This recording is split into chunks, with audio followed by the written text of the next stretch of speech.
Nagmamahal po ako sa taong hindi po karapat-rapat.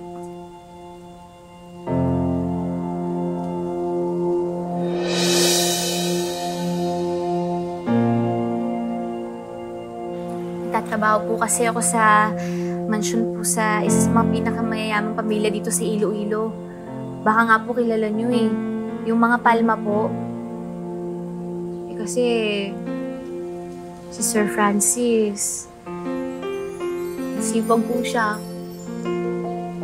Tsaka masunurin po siya sa mga magulang niya, Padre. Sige na nga. Gwapo siya. Tsaka yung ngiti niya po, isa sa mga pinakamagandang ngiting nakita ko. Eh kaso nga lang, bihira lang siyang ngumiti. Kasi yung sungit-sungit niya, minsan arrogante siya. Sobrang stricto. Tsaka, minsan masakit po siya magsalita. Hindi niya iniisip yung nakakamdaman ko.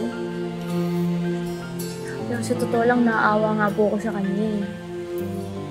Kasi, kaya lang siguro siya gano'n, eh kailangan dinumero lahat ng kilos niya.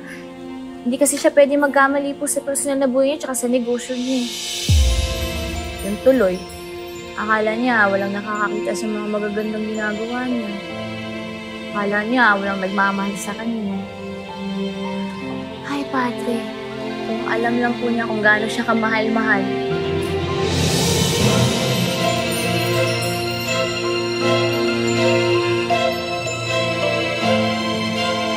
Kaya nga po ako nandito eh, kasi pagkukumpisal ko.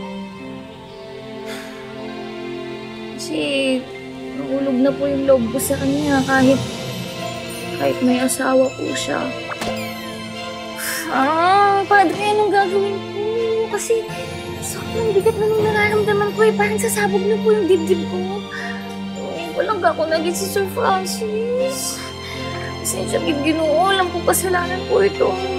Padre, anong gagawin ko? Tulungan mo ko, please. Padre. Tata? Yes, Father.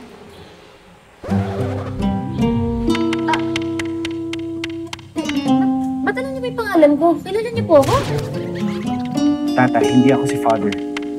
Ha? Eh, sino ka po? Si Francis.